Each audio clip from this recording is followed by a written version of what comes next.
Good evening, everybody, and welcome to this Elevate webinar on exam preparation. We're going to be starting in just about 2 or 3 minutes at 6 o'clock. So if you're already here, thanks for being early. Maybe take this moment to grab a cup of tea, grab a glass of wine, grab maybe some paper and some a pen if you want to take any notes, and we'll be starting at just after 6.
Okay, ladies and gentlemen, so it's just gone 6. We're just going to give people another minute or so just to join, and then we will begin.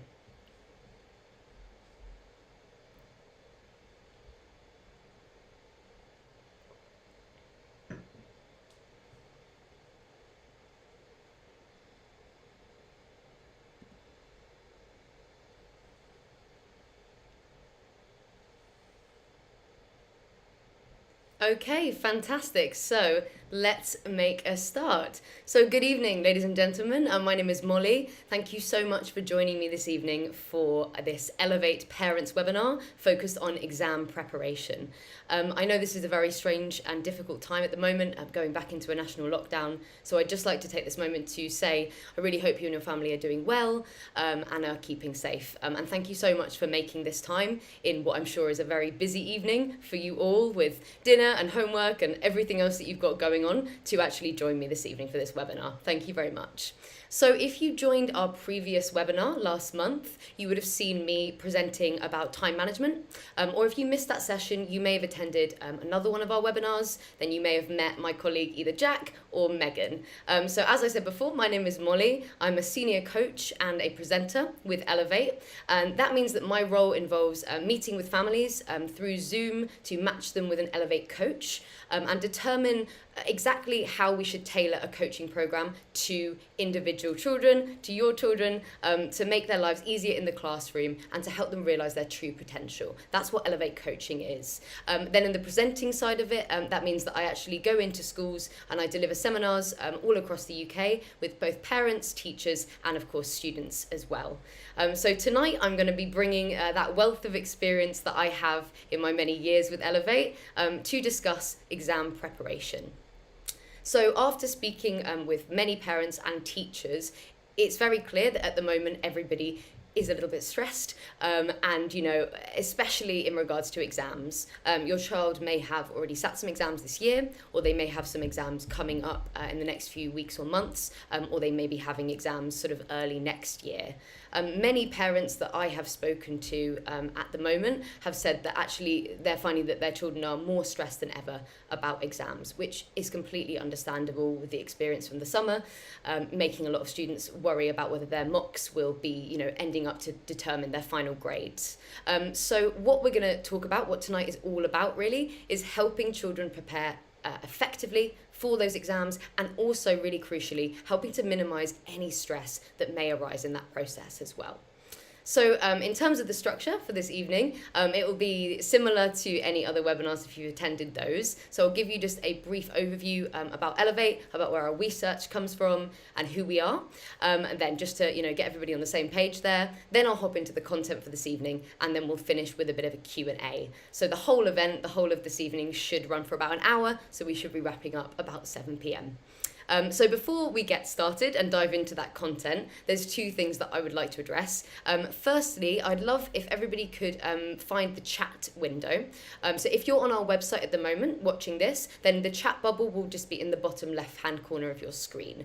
If you don't see it, that might be because you've got pop-ups disabled. So if you go into your internal settings and you enable pop-ups, then you'll be able to see that chat window.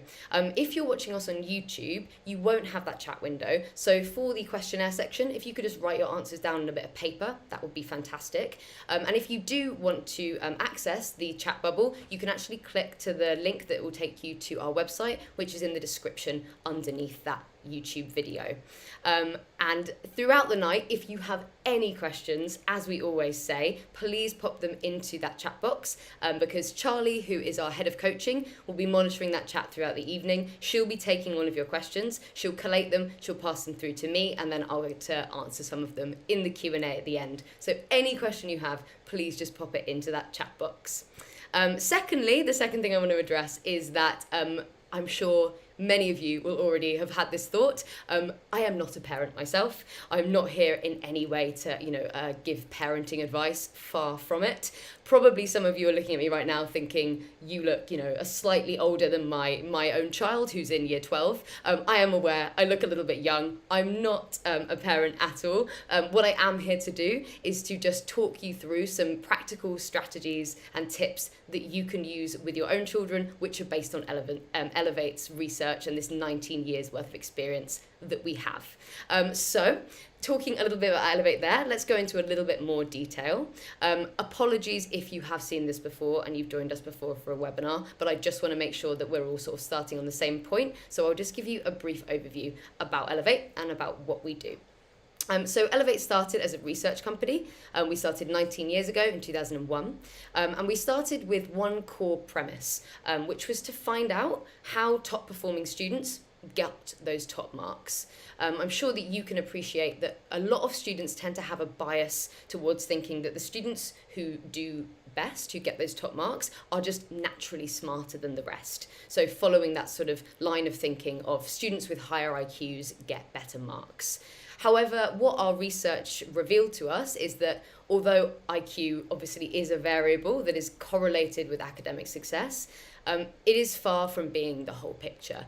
Instead, what we found is that there are 13 key study skill areas that are far better correlated with how students will achieve and the results that they will get.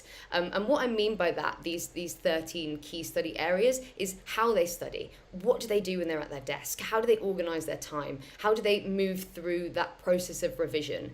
These tend to have a much bigger impact, more than IQ, on actually what students are able to achieve. So it's these 13 key study habits, which we spent the last 19 years researching, and now we're in an incredibly fortunate position to be able to work with over 3,000 students across 15 countries, 3,000 schools, in 15 countries, 1 million students across those 3,000 schools, and hundreds of families as well privately in our coaching program. So that is basically Elevate in a nutshell. That's what we do. So if you would like to hear more as well about the coaching side of Elevate, then what you can do is there's actually a calendar embedded in on our website where you're watching the video now. That will link you straight through to Charlie, our head of coaching's calendar, and you can book a phone appointment to just chat through how coaching could possibly work for you and your family. And I'll tell you a little bit more information about that at the end as well. So let's dive in. So now that we're all on the same page, I would like you to meet Aaron. This is obviously not a photo of Aaron, although this photo does represent Aaron pretty well at the stage that we met him. So to give you a little bit of context, I first met Aaron through our private coaching program when I ran a diagnostic session with him. So a diagnostic session is the first step in Elevate's coaching process. And what it is we sit down over Zoom and we really get an understanding of where a student is at the moment, what their strengths are, what their weaknesses are, how they're feeling about the year. And that information then allows us to tailor a coaching program specifically for them. So when I first met Aaron, he was very, very cool, very sweet kid. But as soon as I mentioned the word exams, instantly his whole disposition changed. The reason I'd mentioned it was because I was asking him within this diagnostic how do you prepare, Aaron? What sort of things do you do to prepare for exams? And instantly you could see this wave of anxiety almost hit Aaron straight in the face. This was something that I was expecting. His mum, Anita, had already briefed me that Aaron experienced quite a lot of anxiety around exams, and this had been a really big challenge for him and for the whole family. He tended to get very overwhelmed prior to exams. He had a couple of meltdown moments in the lead up to exams, and he'd also actually, unfortunately, had them in the exam room itself. This had affected his previous year's end of term exams, and meant that it was a stumbling block that Anita and him really wanted to tackle. So from that diagnostic, we booked in an 8-week coaching program with Aaron. And across that time, we actually managed to boost his marks from the start of the program to the end by 30% on average across all his subjects. And I don't say that to toot our own horn and say, oh, wow, this is the most amazing thing. It's more that our core value at Elevate is to help the kids. That is what Elevate is all about. So we talk about help the kids moments. And for me, as a diagnostic consultant and as a coach as well, this was one of the greatest help the kids moments for me, because I'd seen Aaron come from this place of a real lack of confidence, really, having serious jitters about exams, moving through to actually being really well prepared and feeling incredibly confident when he went into those exams. And confidence is a word that I think is key here, because although, obviously seeing that improvement in his grades was fantastic, what was I think actually more important for me was seeing that flip in his confidence and seeing that, I knew that he would hopefully be set up for future exams. It was really rewarding for all of us. And I share this story with you about Aaron because what I'm going to do this evening is talk you through that 4-step process that we put in place for Aaron so that you can put it into practice yourselves with your own children straight away, starting from today. So I'm sure that some of you right now will be sitting at home with children who, have suffered in a similar way to Aaron, with maybe feeling overwhelmed, feeling anxiety to do with exams, or possibly there are some of you as well who are at the other end of the spectrum and are maybe dealing with quite a lot of exam apathy. They're both going to be things that we're going to cover and talk about this evening. So, before we actually dive into the content, we will start with a little questionnaire, a little quiz, as we do before. These are really just questions to find out where your child is currently at and how they're currently studying.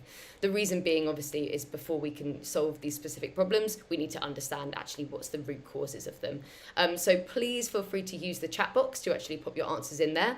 That way they can go through to Charlie and through to me, or if you can't access that, no worries at all, just jot them down on a little bit of paper. So Charlie's going to send me over the common trends after so I can get a sense of where everyone's at. So there are 5 questions. I will fly through them quite quickly. And these are questions as well that we ask of every student in our coaching program in that diagnostic session. So it's going to give some great context to the next 4-step exam prep process that we're going to be covering in a few moments. A word of warning as well, is if you do have a question that you'd like to submit for our Q&A, I would just say probably don't submit it right now, because if you pop it in the chat box now, it's going to get buried under a lot of A, B, C's, D's from this quiz. So if you do have a question, hold on to it for a few moments and pop it in the chat after that. Fantastic. So the first question 1, is what is your child's favourite subject? So we've grouped some of the subjects together here, you can see. So we've got A is maths, B is English, C, sciences, D, languages, and E, humanities. So which is your child's favorite subject? Which one of those does it fall into? Great. So question 2, the flip side of that is, what is your child's least favorite subject? So is it A, maths, B, English, C, science, D, languages, or E, humanities? And unfortunately, we couldn't fit on all of the subjects there. So if you could just go with the answer that the best fits your child's favourite and least favourite subject. Fantastic. So question 3. Question 3 is very important, especially for students who are studying their GCSEs or A-levels. If your child is in year 9 or below, it's still relevant. We're going to cover how it works slightly differently and terminology is slightly different, but I'll cover that later on. So question 3 is, my child has downloaded their specification for each subject. A, yes, that's true. B, no. Or C, I don't know. If it's C, I don't know, that is absolutely fine. Again, we're going to be really diving into what a specification is and how students can use it later on in the webinar. So just to give you a little bit of clarification now, so a specification is a document that all students can download that just tells them everything they'll need to know in that particular subject and how they're going to be examined on that subject. These documents, specifications, are found on exam board websites, and they're a really, really useful resource, and we're going to go into a bit more detail later on how to use them. So, question number 4 is, how does your child prepare for exams? Or slightly to reword that is, what is the main task that your child is doing before an exam? So is that main task A, writing notes, B, memorization, C, practice questions or practice papers, D, other? If it is other, please specify, that'd be fantastic to know. Or is it E, I don't know?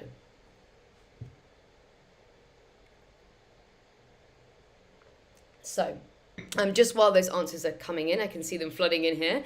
I'd just like to sort of add that if your child is doing A or B, so writing notes or memorization as their main task, it's not the worst thing in the world, but what it tends to be is that students who get the top marks will be focusing more on C, on practice papers and practice questions. This is something that I know Megan discussed in her webinar that she did in September. Really crucially, it's how they approach those practice papers, which was a really big issue that we had with Aaron actually, and it's going to be something that I'm going to go into a little bit more detail in a moment. So, final question, question number 5 is, does your child use an exam planner? A, yes, B, no, or C, I don't know.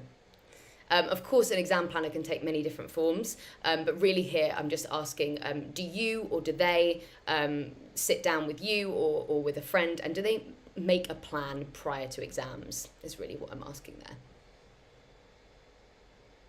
there. Okay, fantastic. So answers are coming through. And so while Charlie just collates those responses and sends them over to me, I'd like to share this quote with you by Louis Pasteur, the French philosopher. So he said, chance favours the prepared mind. This is one of the most important things for a student to understand, but also, of course, for you as parents and carers, and for us as educators as well. So preparation is key in anything in life that we need to do, a skill that we need to develop, but especially when it comes to school and exams. So after asking a lot of students, why do you think that some students do well in exams and others don't?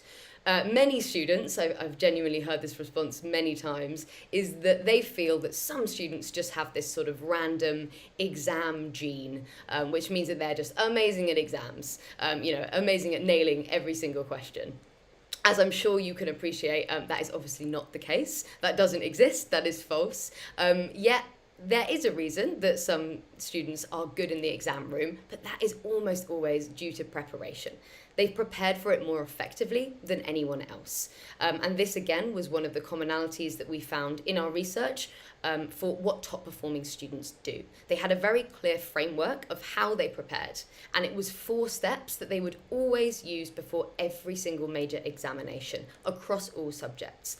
They did it, it was tried, it was tested, and they repeated it. So that then if something, did go wrong in the exam, or on the day of they were sick, or, any of those eventualities, they were still able to perform well because they had prepared in a really solid way that they knew was reliable. So what I want to show you now are those 4 steps that I keep referring to, that we talked Aaron through and we put into practice with Aaron to boost his marks, and those 4 steps as well that you can use with your children. So, step number 1. The first thing that we need to do before any exam is to establish our subject bias. So when I asked you in the questionnaire, what's your son or daughter's favourite subject and what's their least favourite subject, for Aaron, talking about the example, Aaron, a student that I met recently, for him, his least favourite subject was maths by absolute far. And so what tends to happen when a student doesn't like a subject, it's generally for one of these 4 reasons. So the first reason is often because they're not good at it. And what we mean by not good is that they're not getting an outcome that they feel is consistent with the amount of effort that they're putting in. So, they're trying as hard as they can, or at least they think that they're trying as hard as they can, and they're just not improving. They're not seeing any improvements there. Second reason is often because they don't like their teacher. This is what we tend to call an avoidance behaviour, because usually students are using this as an excuse not to put in extra effort. What I'm not saying here at all is that it's a teacher's fault, not at all. I'm just raising it here because it is something that we hear a lot from students. Third reason is often that students don't see a relevance in what they're learning. So they've sort of made up their mind already that this is not a subject they're going to need in their life. They don't really want to hear about it immediate term because they don't see that relevance. The fourth reason is often that students feel that maybe the content is insurmountable. So, for whatever reason, they've maybe fallen behind. They feel like now they have this mountain of work in front of them, and it's a mountain that they can't climb, so they just give up before they've even got started. I know that this is a really big issue at the moment, after closures, earlier this year, is that students feel like that they're on the back foot and they've got so much catching up to do. And so running through these reasons, really, I'm not suggesting that any of them are true or false, or that it's, a binary. In any case, I'm really just raising them because these are the things that students tend to vocalise to us. And once they vocalise them, once they believe that, they tend to turn into a self-fulfilling prophecy. It leads them to, develop these sort of self-limiting beliefs where they're constantly telling themselves, oh, I'm not good at this subject. And when they're telling themselves that they're not good at it, it means that they tend to not prepare in the same way that they do for the subjects that they are good at, which means that usually their marks will suffer and they'll tend to struggle with that subject even more. So this is just a bias, like any other bias, and everybody has different levels of bias. So what is more important really is identifying it, but more important is understanding our biases. Why do they exist? And that's really, really critical for students right now. So to go back to Aaron, so Aaron and maths, his least favourite subject, what it turned out to be is that actually with maths, Aaron was putting in a lot less time, a lot less study than he was with his other subjects. Because he didn't like it, he was putting it off and he wasn't putting in that work. So first and foremost, really, it's really important that students have this framework to understand that although, they are doing many subjects, they are going to have to do well across the board in different subjects. So they've got to put, more hours into the subjects that they dislike, because they'll tend to be putting in those hours usually in the subjects that they enjoy. That makes sense. So what this framework provides, it allows students to then see, they're probably going to score well in the subjects that they like and score worse in the subjects that they dislike by virtue of the prep that they've put in. And this, again, further reinforces these biases and just tends to exacerbate the issue. So what we did when we sat down with Aaron in coaching is we actually had him list all of the subjects that he was taking from top to bottom. We had him add a column for how difficult he found each subject, then another column for how enjoyable he found it, and then the third column on how much content he felt that he had to study. Then we got him to assess every subject across all of these metrics, scaling from a 1 to 5. So 1 being that he really, really enjoyed it, and 5 being that he found it really difficult. And I will show you an example of this chart in a minute, and it will be much, much clearer. So what we then did is, after those scores, we totaled up the score for each subject, and it allowed us to have this overview, and it created a really interesting conversation that me and Aaron could have, because we could point to those subjects that were most at risk of this bias that we just discussed, and then we could talk about strategies to overcome that. So, as I said, here is an example of that chart that I was just talking about there that Aaron made. And so, as I said before, you can clearly see at the top there, maths. Maths has a combined score of 12, which was his highest, which is in that red zone.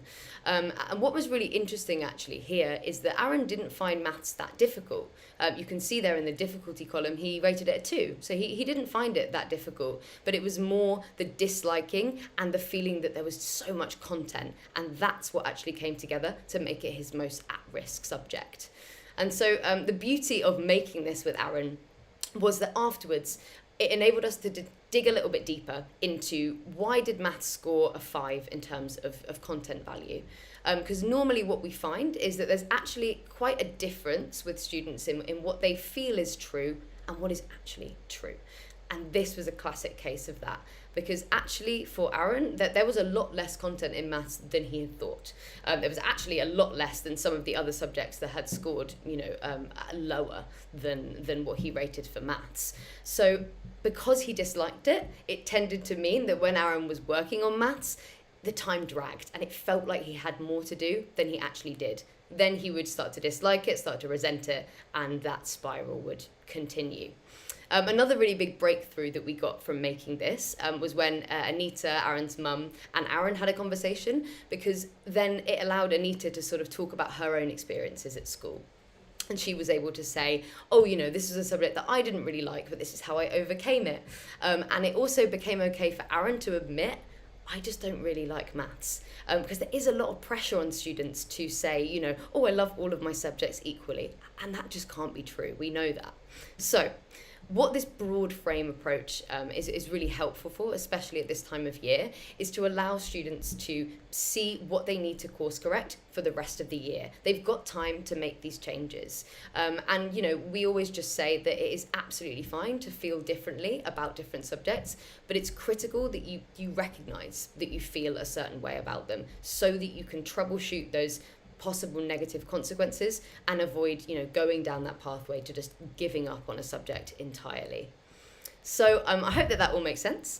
So really, just to summarise, a practical takeaway for you as parents and carers is to actually make this table, like we've got here, with your son or your daughter. Either have them do it independently, or even better, I would say, is to do it together, and then have a conversation after about those subjects at the top that are maybe at risk of this bias and at risk of maybe being neglected, and talk about how you can practically solve that.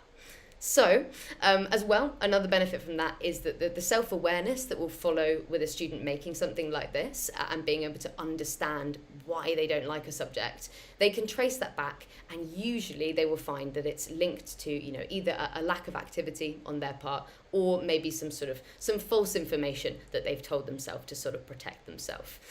So this is really the macro perspective on exams, understanding which subjects might be favoured over others.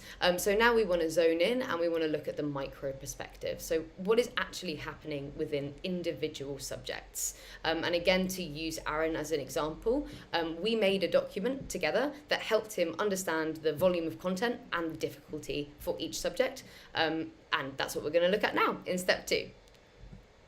So step 2 is using your specification, a word that has already come up this evening. So we do say a lot about specification to students, but when I tend to ask parents, at our parent seminars that we do in schools, I'll say, who knows what a specification is? Raise your hand. Usually about 40 to 50%, I would say, of parents sort of raise their hand tentatively and say, yeah, I think I do. And then I say, okay, you'll keep your hand up if you've actually ever seen your child's specification for a couple of subjects.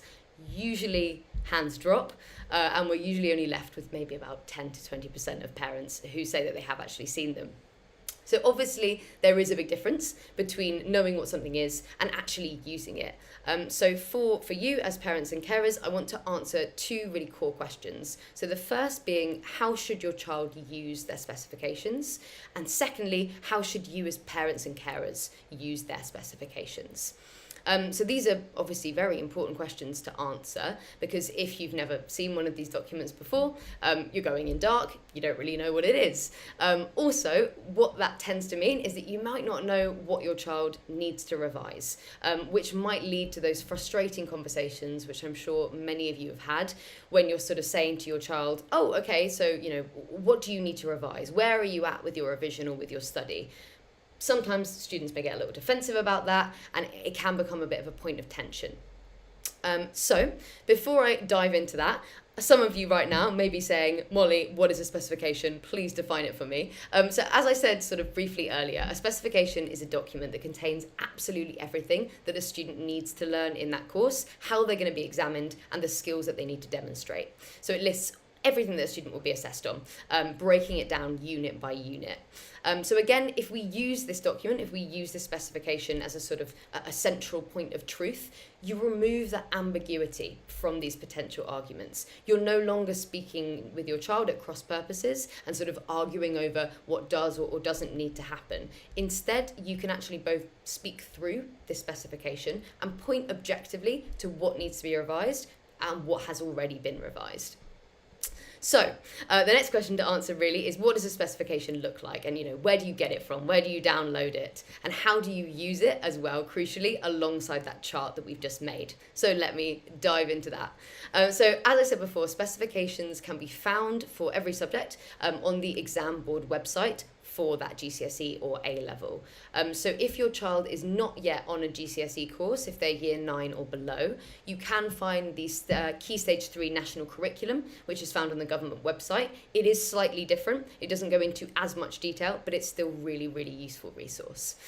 So with GCSEs and A-levels on these exam board websites, again, as a side note, if you don't know or your child doesn't know what exam board they're on for a specific subject, no worries at all, just ask their teacher and they will definitely know. So when you go onto the exam board website, you go to the subject and it will usually say specification right there at the top. Click on that. That will either be the full specification, or you can dive into the area that will say subject content, and the topics will be listed under there. Some specifications use the term learning outcomes, which we've got on the slide there, or qualification objectives. These all mean the same thing. And so then underneath the heading of a topic, there will be a couple of bullet points stating exactly and precisely of what students will be assessed on and what they need to know. So as an example, say for chemistry, there might be a subject, a topic saying acids and salts, or for maths, it might be equations or calculus, some subtopics like that. So what they then do, broken underneath that in bullet points, is it really clearly dictates what a student needs to know. And then once a student is actually comfortable using this document throughout the year and in revision, they are much less likely to be surprised when they go into an exam about, the phrasing of the questions or what the questions are actually asking them to do. They're more likely to be confident, and of course that leads to, hopefully, they're more likely to get those top marks as well. And we can take this process one step further, really, by scoring each learning outcome bullet point on how difficult it is going to be to learn.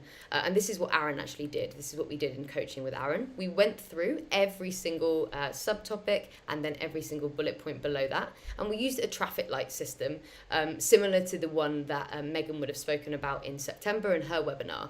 So effectively, anything that Aaron read that was like, oh, this is difficult, this is really tricky, I'm going to mark that red.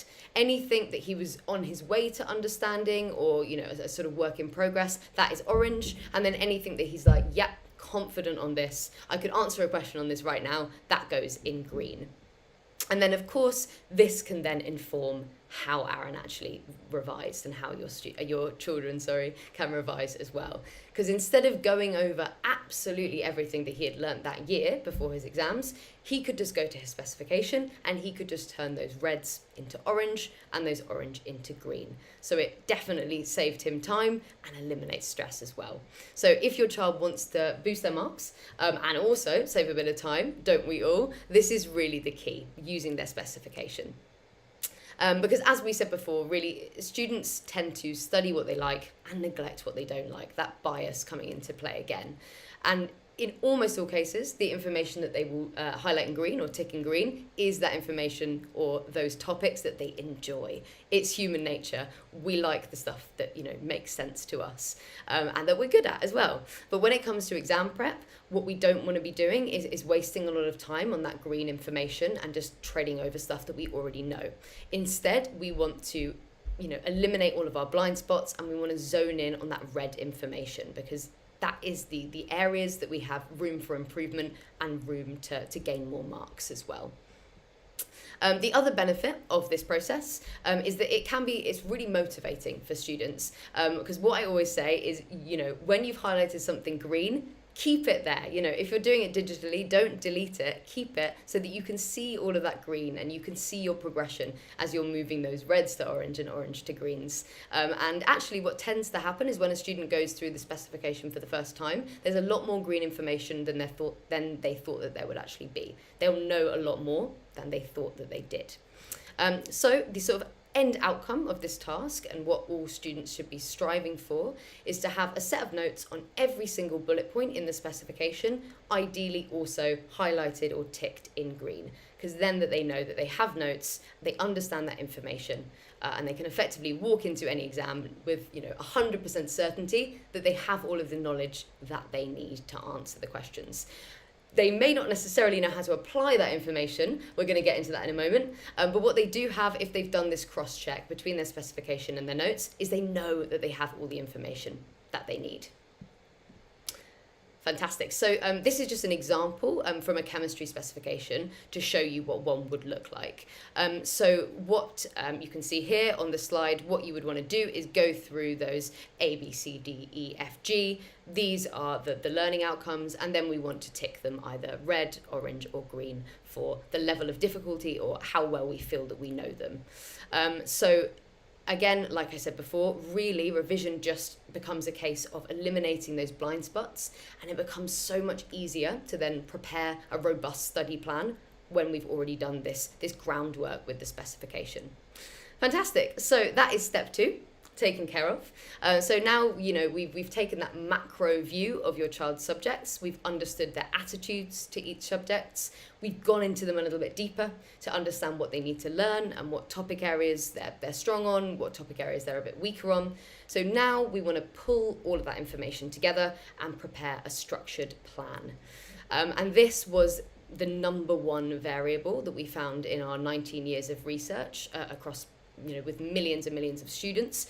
We found that students who have a systematic way of preparing and do these very specific types of work, they will always be the students who perform better in exams. So let's dive into what those areas are. Step 3. I'm just going to take a tiny sip of water. Lovely. So moving on to step 3, which is structured and deliberate preparation. And so before I just go into how this actually works, I want to just clearly define the problem that it's looking to solve. So the problem is the last minute cram. I am sure that many of you, if not all of you as parents of carers, have seen your child in this situation where they are cramming the night before an exam, or they're waking up super early the morning of an exam and trying to get that last minute revision in. Possibly you yourselves have been in that situation. I definitely can say that I have. So what we want to do is obviously eliminate that. And when we conducted some research into the way that students were approaching exam preparation, we found that 80% of the 12,000 students that we surveyed were beginning their exam preparation less than 2 weeks before an exam. This is one of the worst ways to prepare, really, because there's only certain types of work that you can focus on when you don't have that much time to prepare. Generally, if you start your preparation too late, really all you can focus on is just the information, just getting as much information into your mind as possible that you know that you're going to be tested on. However, obviously, the negative to this means that you don't get to focus on the application of that information. So these students, will download the information, perhaps retain a huge amount of it, but they don't practice how to use it, and as a result, they generally don't perform very well in exams. This is often the case when you find students who do incredibly well across their academic career, really great at homework, but then for some reason, in the exam, they can't sort of convert that to marks. Tends to be to do with this preparation stage. So again, on the flip side, the students who do perform best in exams, they start their preparation earlier than this. So we'd be talking 3, 4 or plus weeks from the exam date, so that they have time to do these very distinct, clear things that we have here on the screen, which I'm going to talk you through in a moment. And the benefits really to this structured approach is, firstly, like we said before, it allows students to focus on that practice, the area that we found is the key variable for whether students tend to perform well or not.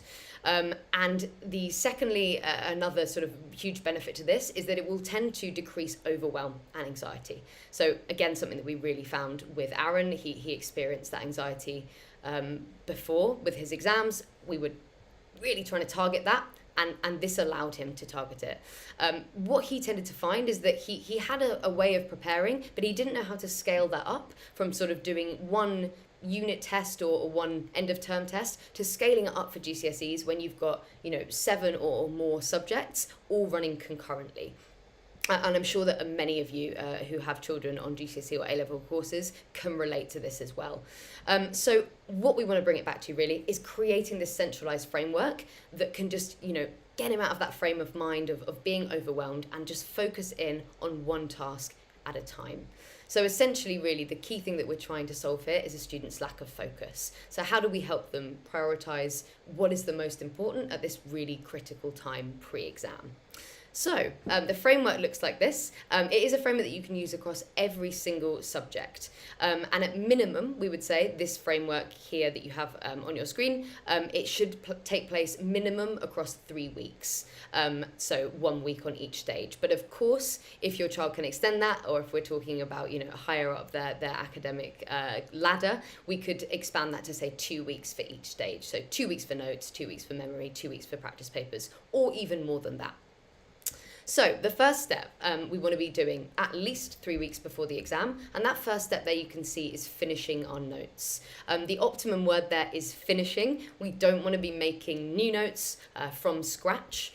If a student finds that they are tending to make new notes for revision, what actually tends to happen is they will be focusing on sort of rote learning techniques, which are less effective ways of studying. So if you find as a parent or carer that you see that your child is tending to rewrite their notes a lot, maybe retyping their notes as well, or rereading their notes constantly, and that's the sort of the main task that they're doing for revision, this is a little bit of a sort of red flag, and we want to move them away from that, because whilst that work sort of creates an illusion of productivity, it makes students feel very busy, and they've got a lot to do, it tends to actually not be that productive. Because what we're doing is we're just going over information that we already know, as we spoke about before. So a much more productive use of their time would be to internalize that stuff, to memorize that information, and then actually practice it, put it into effect. So again, when we're talking about this finishing notes, what's really, really important, going back to step 2, is to be using our specification so that we have that really clear checklist on what should be in our notes. So we can cross-check, as we said before, and say, okay, so here are these bullet points. Do I have something for each bullet point in my notes? And again, using that traffic light system, have I got them all turned to green? So that's really important. Another little benefit of having that specification checklist is when you tick something off, you get that lovely little hit of dopamine, that reward chemical that makes us just feel good about ourselves, and we're more likely to achieve the rest of that list. And another thing that parents actually often ask about this stage, about finishing notes, is where sort of supplementary textbooks and handouts from teachers come in. So anything like that should definitely be included in their notes. But what's really important is, if it's a resource that a student hasn't written themselves, is that they annotate those resources. The reason for that is so that they definitely understand the content. So Megan would have touched on this in her webinar in September. It's really important that when students are taking any notes at all, that they are condensing and they're writing it in their own words, not just sort of word for word from the board.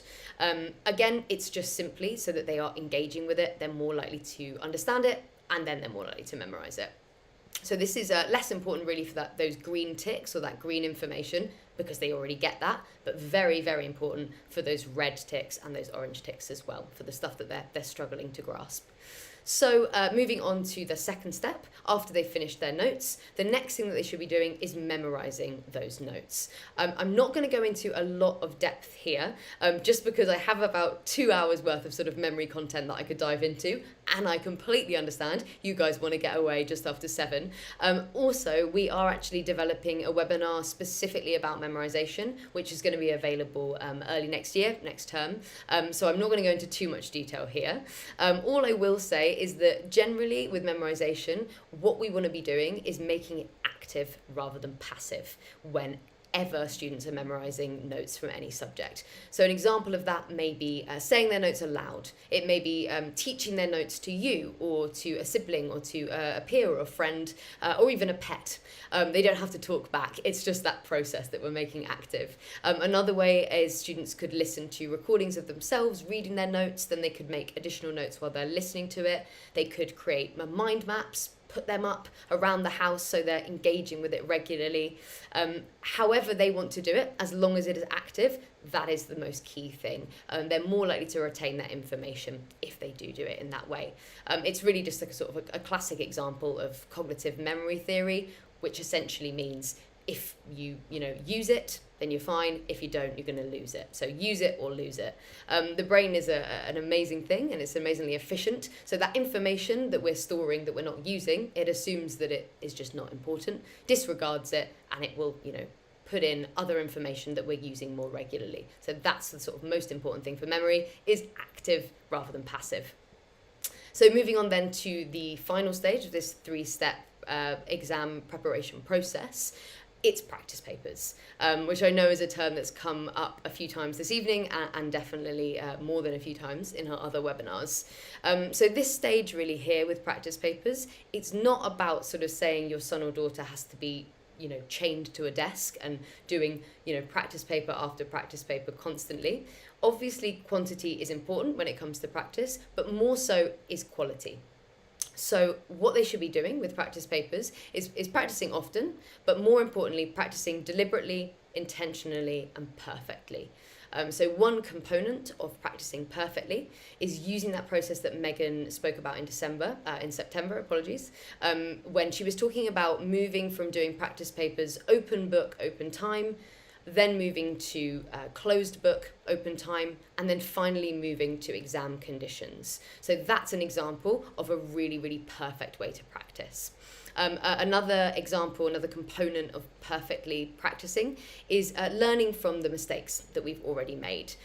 So this was a really big thing actually for Aaron, is what we found is that he had a couple of other subject-specific tutors that he was working with. He was doing additional work, which was fantastic. He was getting it marked, but he wasn't actually zoning in on the mistakes that he'd made. So what we were able to do is sort of link up with those tutors and make sure that Aaron was actually going, okay, what are the questions that I've got wrong? Why did I get them wrong? I'm going to learn from that, and I'm not going to make that same mistake twice. So if we can do this, obviously we're sort of developing those meta-cognitive skills, so our thinking about our own thinking. That allows students to become more self-aware, like we've said before, and also just sort of elevate to a higher level of learning.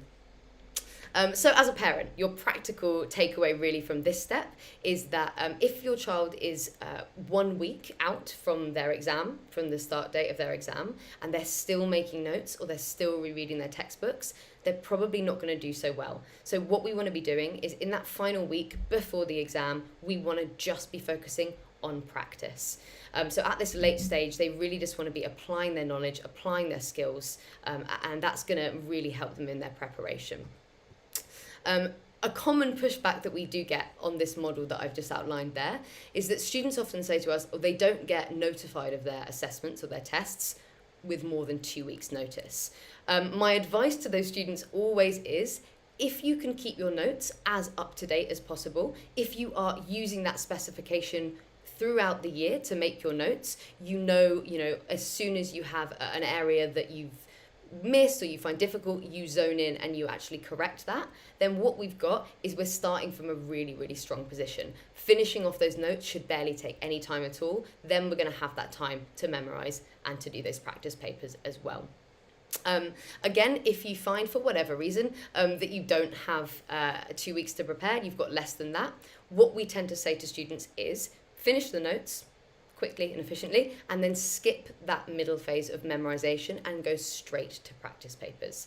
That is because when we're doing practice papers, we are also memorizing. It is a form of active memorization. So if for whatever reason we're in a bit of a tricky situation and we've got less than those 2 weeks, we would say skip out that memorization section in the middle. However, of course, ideally we want to be giving ourselves, 3+ weeks to fit in all of these 3 types of work and be as prepared as we possibly can. Wonderful. So, to give you a sort of a practical example of what this would look like, this is what Aaron and I made, and this is something that, of course, you could do with your own children. So we made a really simple Gantt chart. You can see here, it's nothing fancy. It's literally just subjects going down in rows, and then for the columns, we have different weeks. And then for each subject, we just say, what stage of the exam preparation process are you going to be at in that week, and then you can see all of the other subjects running alongside that.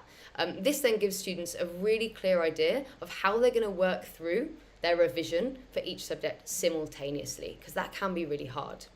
Because the risk for student, a risk that happens a lot, is that when they are studying for multiple exams at the same time, is that, again, like we said before, that bias will come into play and they're going to favour one subject over another and other subjects are going to get neglected. So this way of mapping it out in this form is really helpful to ensure that all subjects are getting sort of due attention and the attention that they need. And with Anita and Aaron, what Anita actually did is she printed 3 copies of this. She laminated them as well at work. One of them went on the fridge, one of them went above Aaron's desk, and one of them went on the back of the bathroom door. So what this meant is that there were constant reminders around the house for Aaron and for Anita of this timeline that Aaron was working towards.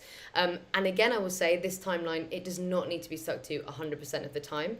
Just like we discussed in the previous webinar about time management, any sort of exam planner, weekly planner, study timetable, it's a guide rather than a rule. It's just something that we want to try to stick to, and if we don't want to beat ourselves up about it. I happen to know for a fact that physics timeline that's running along there, Aaron did not manage to stick to that. He put off his note-taking a bit, and he found that he couldn't get to that memorization quite as quickly. However, when he was in the memorization, it actually took him a bit less time than he thought. So actually, he did manage to get back on track for the practice papers.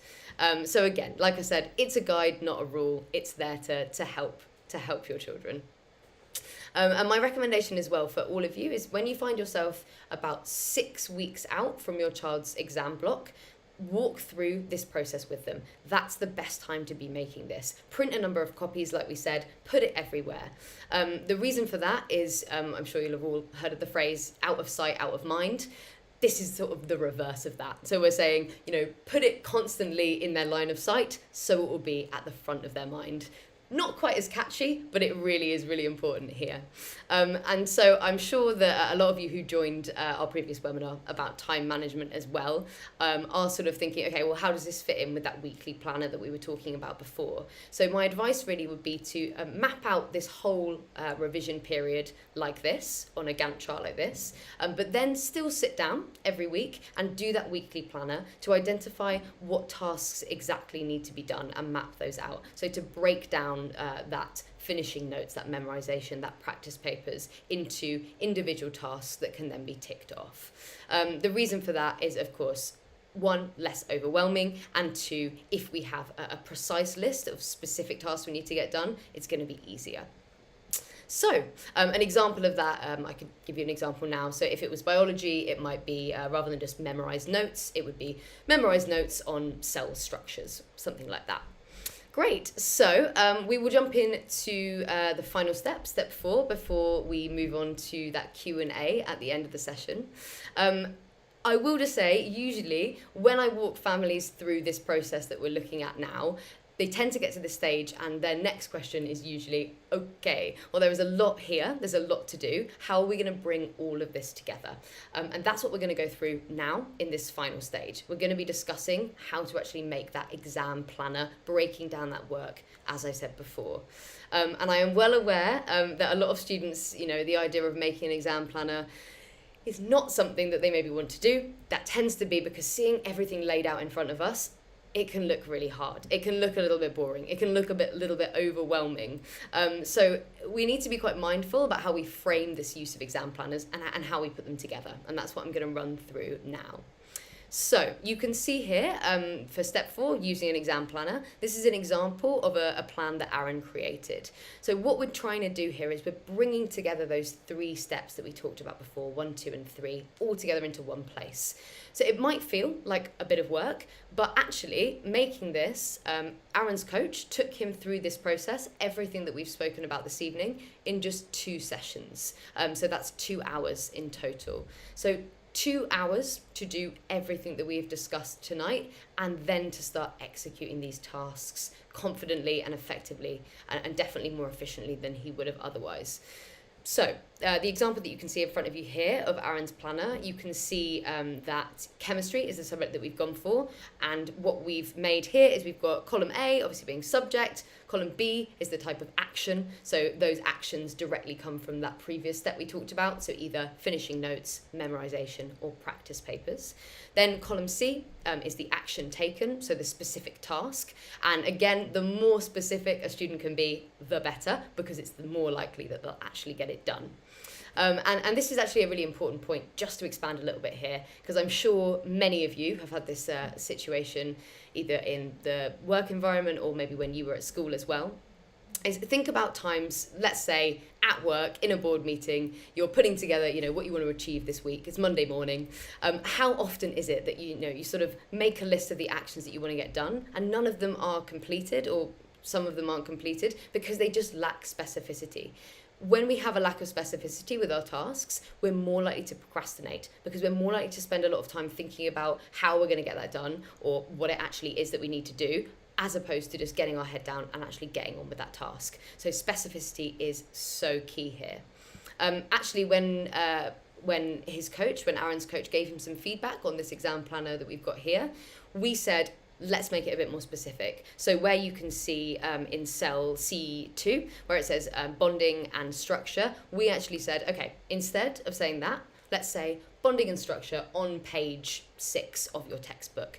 Again, the more specific we can be, the more likely he's going to be able to go, what is that again? Oh yeah, great. I'll just grab my textbook, flick to page 6 and get on with it.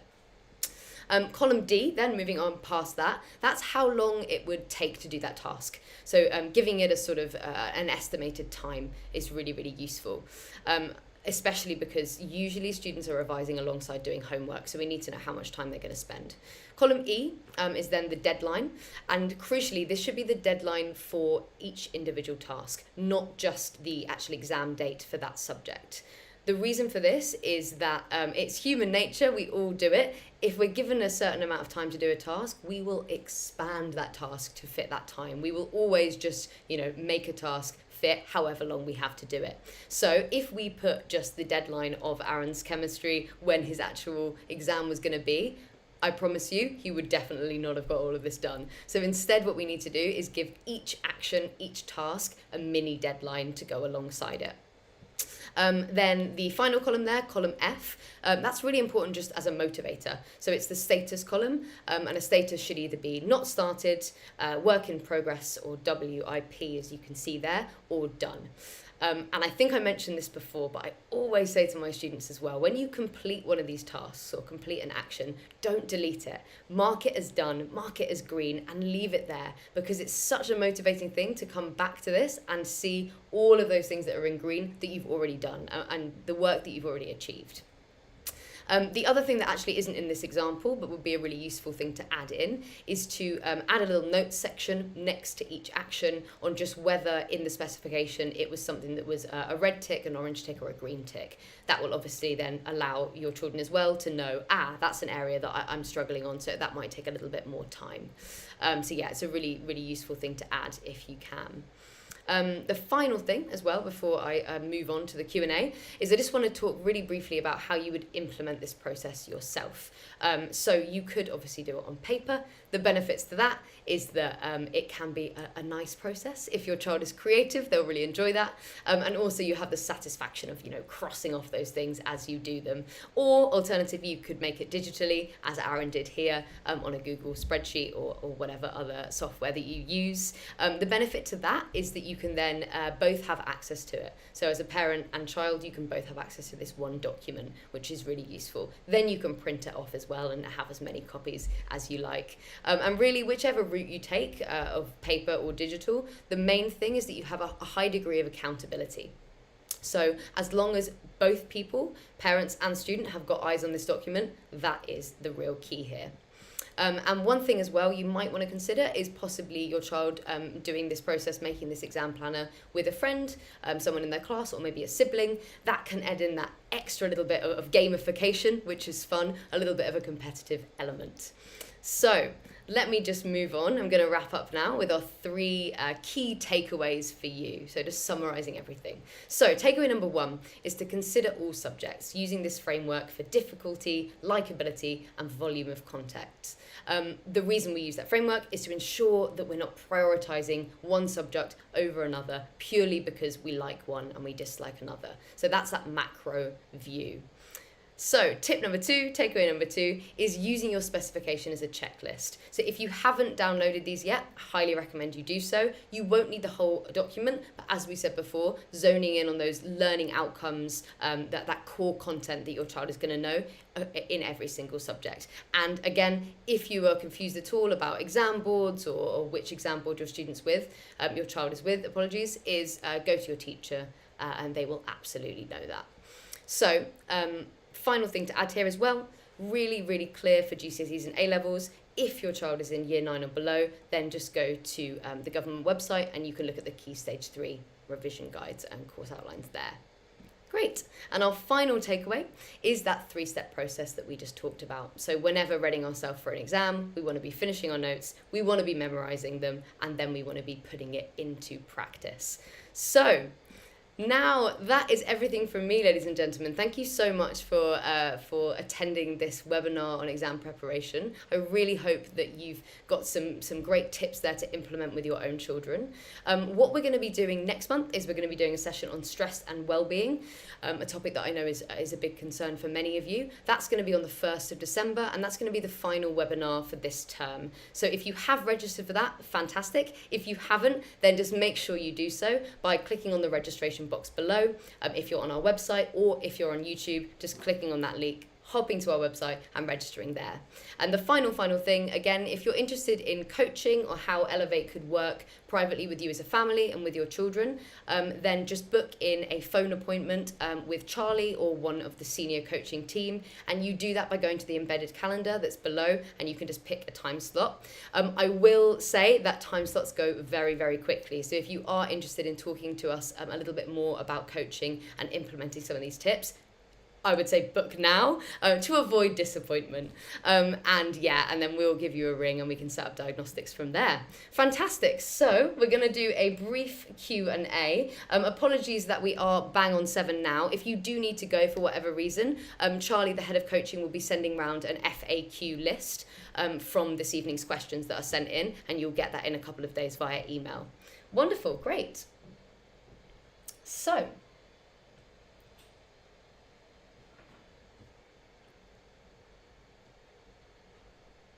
okay, so a question that I have here, I'll just read this to you, is with COVID, there is a risk that any exams in the next couple of years could be replaced by coursework in-class assessments, mock exams, etc.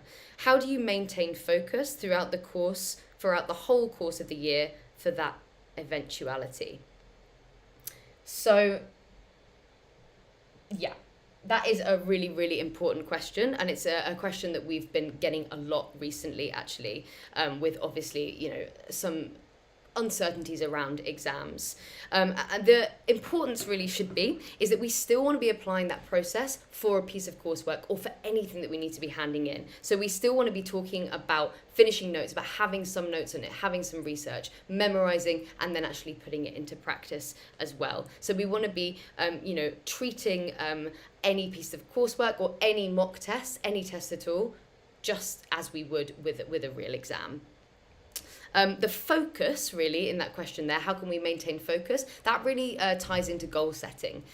So that is something that we will be speaking about more in the future, and there's a lot more information on our website, on our YouTube channel. But effectively, to maintain focus, what we want to do is we want to have long-term and mid-term goals that we can check in with regularly. So I would recommend that maybe you could sit down with your child and just discuss what goals do they have at the moment. So what goals, what marks do they want to get on upcoming tests? What do they want to be studying for GCSE, A-level? Have they got any thoughts beyond that? And if they can get that codified and written down, and even better than that is making it visual, if they can have something that they can emotionally connect with, that will hopefully provide that focus for them to sustain them. Great, I hope that's answered the question.